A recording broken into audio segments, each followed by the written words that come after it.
वेदास्तथा स्मृतिगिरो यमचिन्त्य शक्तिं सृष्टिस्थितिप्रलयकारणमामनन्ति तं श्यामसुन्दरमभिक्रियमात्ममूर्तिं सर्वेश्वरं प्रणतिमात्रवशं भजामः। अज्ञाननिरतिरुपैति यया विशोषं भक्तिः परापि भजते परिपोषमुच्चैः तत्त्वं परं स्फुरति दुर्गममप्यजस्रं साद्गुण्यभृत्स्वरचितां प्रणमामि गीताम्। नारायणं नमस्कृत्य नरं चैव नरोत्तमं देवीं सरस्वतीं व्यासं ततो जयमुदीरयेत्। हरे कृष्ण कृष्ण कृष्ण हरे हरे, हरे राम राम राम हरे हरे। गीता मंजरी का यह 109वां अंक है। हम लोगों ने अभी तक अर्जुन के द्वारा दिए गए तर्कों के उत्तर में भगवान ने जिस सिद्धांत का प्रतिपादन किया उसके संबंध में श्रवण किया कि भगवान अर्जुन को निःश्रेय की प्राप्ति, परम मंगल की प्राप्ति, इसके लिए प्रेरित कर रहे हैं और इस प्रेरणा के लिए जो आवश्यक एक महत्वपूर्ण विषय है वह है जीवात्मा का स्वरूप। उसका भगवान ने अभी तक निर्धारण किया। यहाँ एक प्रश्न हो सकता है कि भगवान ने जीवात्मा के स्वरूप का निर्धारण किया, यह ठीक है, उत्तम है, किंतु जीवात्मा के इस स्वरूप को जानकर निःश्रेय की प्राप्ति के लिए युद्ध ही क्यों करना? कोई दूसरा मार्ग भी हो सकता है।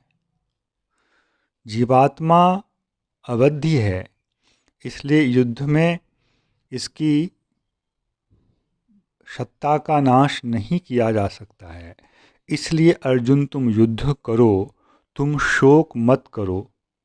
यह जो भगवान की बात है, इसके विरुद्ध यदि यह कहा जाए कि ठीक है, जीवात्मा के इस स्वरूप को स्वीकार करते हुए भी मुझे युद्ध करने की क्या आवश्यकता है? मेरे जो अन्य प्रश्न रहे हैं, जो तर्क मैंने दिए हैं, वो तो वैसे ही हैं। इसलिए मैं अभी भी युद्ध करना नहीं चाहता हूँ। ठीक है, जीवात्मा के स्वरूप को जानकर मुझे अब शोक नहीं होगा, मोह नहीं होगा, किंतु तथापि मुझे युद्ध करना चाहिए। यह हे भगवान आप कैसे सिद्ध कर सकते हैं? इसलिए मैं इस युद्ध को नहीं करना चाहता हूँ। यदि अर्जुन के मन में इस प्रकार का विषय उठ रहा हो, या हम लोगों के मन में भी इस प्रकार का विषय उठ सकता है, तो इसका निवारण भगवान आगे 2:31 से आरंभ करते हैं। स्वधर्ममपि चावेक्ष्य नाविकम्पितुमर्हसि धर्म्याद्युद्धात् श्रेयोऽन्यत् क्षत्रियस्य न विद्यते। भगवान अर्जुन को अन्य प्रकार की एक दृष्टि दे रहे हैं। स्वधर्मम अपि च अवेक्ष्य न विकम्पितुम अर्हसि। हे अर्जुन, यदि तुम अपने स्वधर्म की ओर दृष्टि डालो तो स्वधर्म पर दृष्टिपात करने पर भी तुम जो कांप रहे हो अभी, तुम इस स्थिति के योग्य नहीं हो। ना विकम्पितुम, कांपने के योग्य तुम नहीं हो। ना विकम्पितुम अर्हसि। क्यों? धर्म्यात् ही युद्धात्। यहाँ धर्म्यात् ही युद्धात्, यहाँ समझना चाहिए युद्ध जो है वह धर्म्य है। धर्म का अर्थ होता है जो धर्म रहित नहीं है, धर्म से युक्त है। धर्म्यात् युद्धात् श्रेयः अन्यत् क्षत्रियस्य न विद्यते। क्षत्रिय के पक्ष में जो धर्म्य युद्ध है, इससे अतिरिक्त और कुछ श्रेय नहीं है, मंगल नहीं है। यहाँ से एक नवीन प्रकार का विषय आरंभ हो रहा है और इसमें कई ऐसे शब्द आए हैं जो ठीक से विस्तार की अपेक्षा रखते हैं। और समस्या यह है कि शास्त्र के विषय में सर्वांगीण दृष्टि को न रखते हुए आजकल समाज में इन शब्दों का कदर्थ किया गया है, इनके अर्थों को विकृत किया गया है। इसलिए बिना किसी पूर्व दुराग्रह के, पूर्व की किसी भावना से प्रेरित होकर, पूर्व के किसी सिद्धांत के अनुसार अपनी विचारधारा को निर्धारित करते हुए इस प्रकरण को आप लोग ना सुने, यह अनुरोध है। क्योंकि हमें शास्त्रीय दृष्टिकोण रखना है, वह आवश्यक है।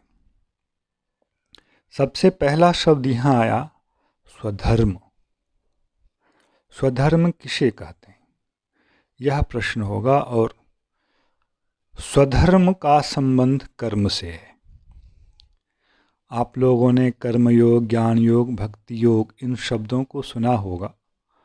तो जो कर्मयोग आपने सुना है, उस कर्मयोग शब्द का संबंध स्वधर्म से है। तो यह स्वधर्म क्या है, इसको समझने के लिए पहले हम अभी तक अर्जुन ने जो अपने तर्क दिए थे, उन तर्कों का अवलोकन करें तो हमें इसका उत्तर मिल जाएगा। अर्जुन ने गीता के पहले अध्याय में श्लोक संख्या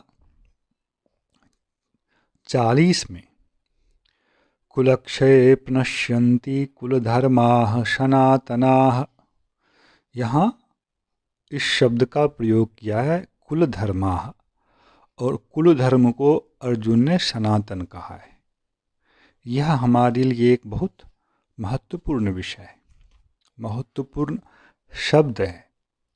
और इसी प्रसंग में आगे अर्जुन कह रहे हैं, धर्मे नष्टि कुलम कृष्णम अधर्मो विभवत्युत अधर्माविभवात् कृष्ण प्रतुष्यन्ति कुलस्त्रियः स्त्रीषु दुष्टासु वार्ष्णेय जायते वर्णशंकरः शंकरो नरकायेव कुलघ्नानां कुलस्य च पतन्ति पितरो येषां लुप्तपिण्डोदकक्रियाः दोषैरेतैः कुलघ्नानां वर्णशंकरकारकैः उत्स्याद्यन्ते जातिधर्माः कुलधर्माश्च शाश्वताः उत्सन्नकुलधर्माणां मनुष्याणां जनार्दन नरके नियतं वासो भवतीत्यनुशुश्रम। यहाँ श्लोक संख्या 43 में पुनः उत्साद्यन्ते जाति धर्माः कुलधर्माश्च शाश्वताः, यहाँ जाति धर्म और कुल धर्म का प्रसंग आया और इसे पुनः शाश्वताः कहा गया। 2:40 में सनातन शब्द था, 2:43 में शाश्वत शब्द है। और उसके अगले श्लोक 2:44 में उत्सन्न कुलधर्माणाम मनुष्याणाम जनार्दन, यहाँ भी पुनः कुलधर्म शब्द आया। तो अर्जुन जिस विषय को कुलधर्म कह रहे हैं, जाति धर्म कह रहे हैं, उसी विषय को भगवान यहाँ स्वधर्म के रूप में उठा रहे हैं। कुल धर्म के नष्ट होने से, कुल के नष्ट होने से कुल धर्म नष्ट होता है, और फिर कुल धर्म के नष्ट होने से क्या क्या समस्याएं आती हैं। वर्ण संकर उत्पन्न, स्त्रियां दूषित होती हैं, वर्ण संकर उत्पन्न होता है, और वर्ण संकर जो है यह नरक में भेजने के लिए होता है। जिन्होंने कुल का नाश किया है उनको नरक जाना पड़ेगा। उनके जो पितर लोग होते हैं वे भी वैसे वर्ण संकरों के हाथ से पिंड और जल ग्रहण नहीं करते हैं। तो ये सब जो अर्जुन ने तर्क दिए हैं ये सभी स्वधर्म के अंतर्गत हैं, और कुल धर्म को ही वहाँ स्वधर्म कहा गया है। किंतु अर्जुन ने कुल धर्म के नाश, युद्ध होगा तो ऐसा होगा वैसा होगा, उससे फिर कुल धर्म नष्ट होगा, और अंत में इसकी परिणति इस प्रकार से होगी कि नरक में हमें नियत काल तक या अनियत काल तक निवास करना पड़ेगा। तो ये जो विपरीत दिशा में अर्जुन जा रहे हैं कि स्वधर्म के युद्ध रूप स्वधर्म के पालन से हमारा फल क्या होगा, नरकवास होगा, पितरों का क्लेश होगा। भगवान अर्जुन के इस विषय का ही इस अध्याय में अब 2:31 संख्या से खंडन कर रहे हैं। स्वधर्मम अपि चावेक्ष न विकम्पितुमर्हसि। स्वधर्म की ओर दृष्टि रखकर तुम कंपित हो रहे हो कि इसका दुष्परिणाम इस रूप में आएगा, किंतु मैं कहता हूँ कि स्वधर्म की ओर दृष्टि रखने पर भी तुम्हारे लिए विचलित होने का कोई कारण मुझे नज़र नहीं आ रहा है। तुम इसके योग्य नहीं हो। क्यों? धर्म्यात् हि युद्धात् श्रेयः अन्यत् क्षत्रियस्य न विद्यते। तुम क्षत्रिय हो और क्षत्रिय के लिए धर्म सम्मत, धर्म संगत जो युद्ध है उसके अतिरिक्त और मैं कोई श्रेय नहीं देखता हूँ। यहाँ कुछ बिंदुओं का ठीक से परिष्कार कर लेना आवश्यक है। स्वधर्म जब कहें, धर्म शब्द तो हमने सुना, पर वहाँ स्व शब्द का क्या अर्थ हो? शब्दकोश में स्व शब्द के कई अर्थ हैं। स्व का मतलब एक आत्मा भी होता है, किंतु आत्मा का विषय भगवान ने पहले कह दिया है, और यह जो प्रसंग है उसके प्रतियोगी के रूप में, कंपिटिटर के रूप में है। इसलिए स्व शब्द का अर्थ यहाँ आत्मा करना उचित नहीं है।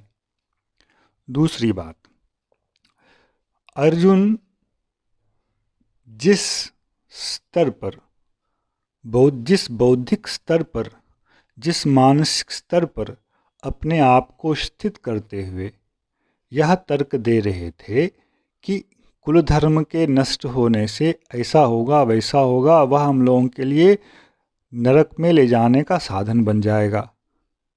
तो अर्जुन की जो स्थिति क्या है? अर्जुन की स्थिति आत्मा में नहीं है। अर्जुन जब यह कह रहे हैं तो वे आत्मस्थित नहीं हैं।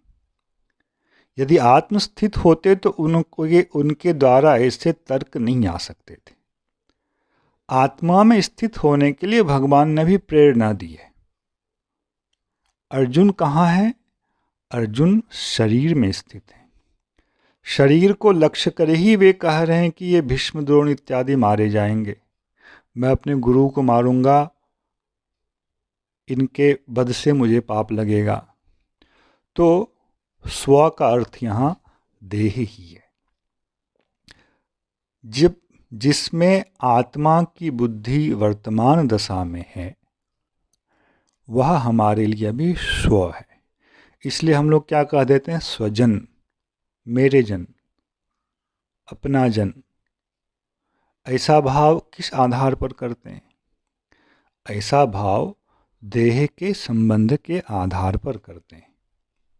इसलिए स्व शब्द का यहाँ भी अर्थ होगा देह, ना कि आत्मा। आत्मा से संबंधित प्रकरण के प्रतियोगी के रूप में उससे एक विलक्षण विषय का प्रतिपादन करने के लिए यह प्रकरण आरंभ हुआ है। अर्जुन ने स्वधर्म की दृष्टि से अपने तर्क दिए। भगवान स्वधर्म की दृष्टि से ही अर्जुन के तर्कों का खंडन कर रहे हैं कि तुम्हें स्वधर्म के अनुसार भी विचलित नहीं होना चाहिए। क्यों? क्योंकि तुम्हारे लिए यह जो युद्ध उपस्थित हुआ है यह धर्म्य है, धर्म सम्मत है।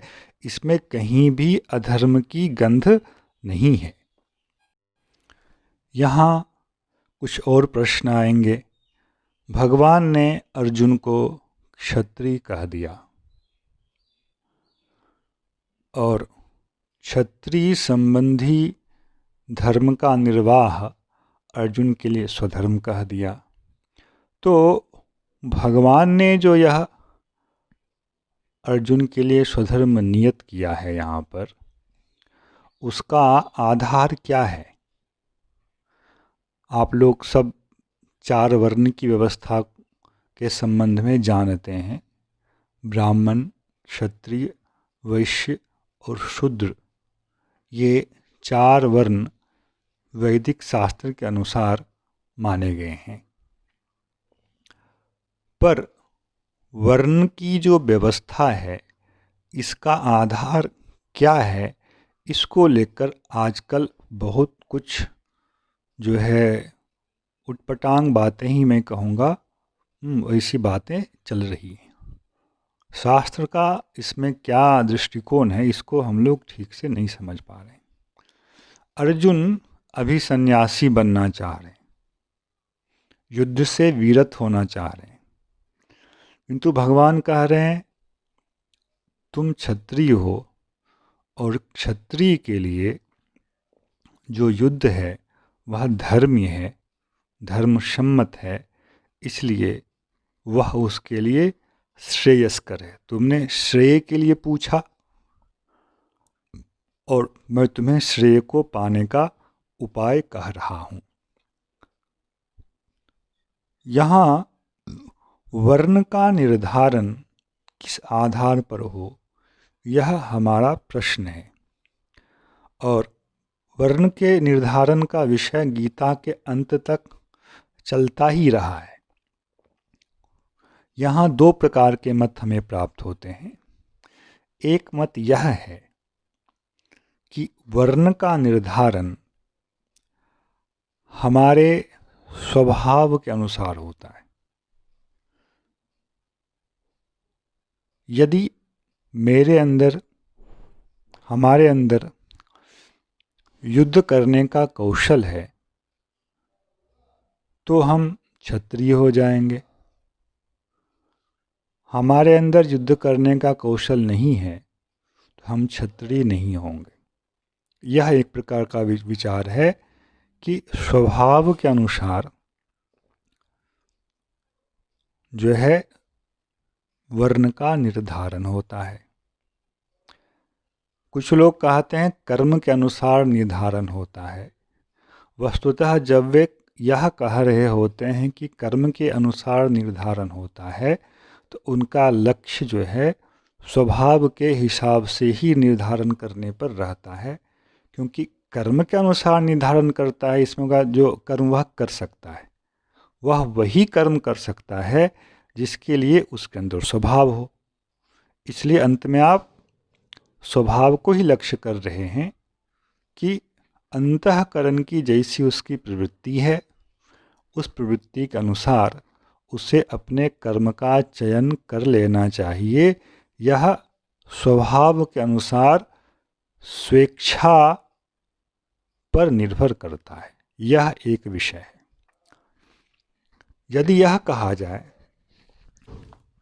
कि कर्म के द्वारा निर्धारण होता है वर्ण का,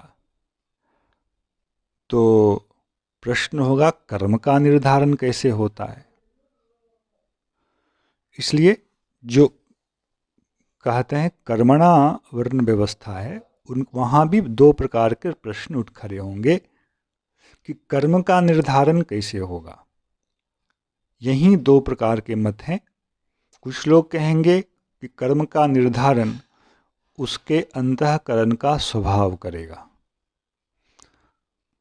और कुछ लोग जो इस सिद्धांत को नहीं मानते हैं, उनके हिसाब से कर्म का निर्धारण स्वभाव नहीं करता है, जन्म करता है।